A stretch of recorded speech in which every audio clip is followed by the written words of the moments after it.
Driven a couple, seen most at international auto shows, and fantasized about all the vehicles that you can't buy within many hundreds of miles of here. Straight from overseas markets, these are our favorite not-for-U.S. sale cars and trucks.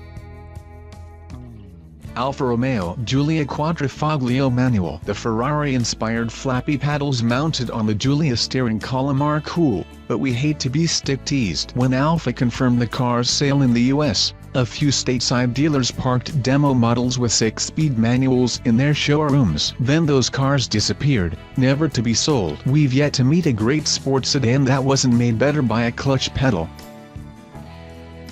Alpine A110. The French have been automobile design pioneers since the 19th century, and while no American misses the Le car, worders and clear that the Alpine A110 is off limits. It's a reborn rally car with a 2,400-pound curb weight and a mid-mounted 4-cylinder that sounds sweeter than the Porsche Caymans. Slap the red Rally Monte Carlo sticker on that blue body and let's go.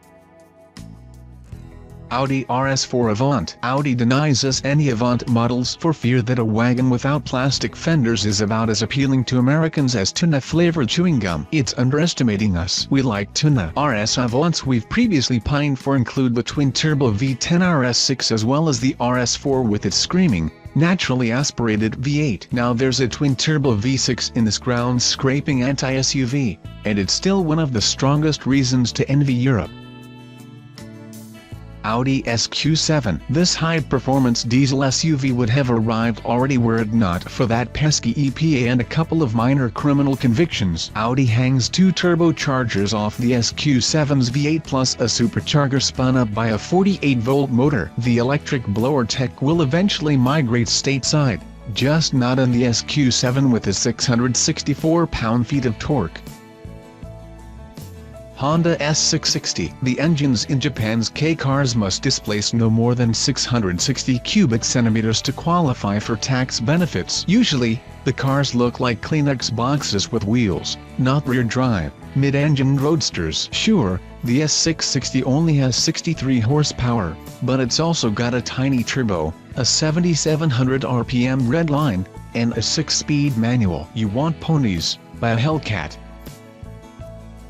Mercedes-Benz C-Class Estate. There hasn't been a Mercedes C-Class wagon in the US since 2005, when the body style became the exclusive domain of the E-Class. But the CLA, GLA, and GLC seem to be carving out a place that's just waiting for the return of the long-roof C. An AMG C63 Estate. Now that sounds perfect. Renault Megane RS. We thank Ford, Honda, and Volkswagen for America's hot hatch revival, but there still aren't enough of them. Nor have we had our fill of trapezoidal center exit exhausts, checkered flag fog lights, or violet orange paint. The Megane Renault Sport checks these boxes in a package with 275 horsepower and 4-wheel steering.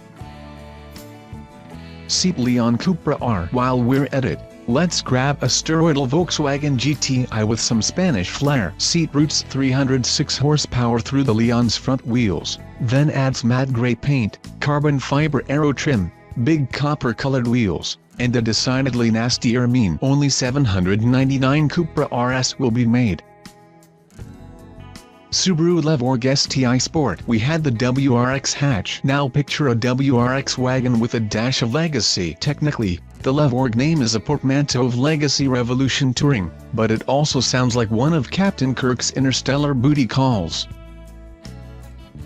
Volkswagen California. It's named after our most populous state but isn't sold there. Nor is it sold in Portland, Oregon, where features editor Jeff Sabatini now parks his Westphalia. He probably wouldn't see a need for the California's optional power-operated camper top or its built-in stove, but we could get on board with this mobile kitchen powered by the available twin-turbo diesel.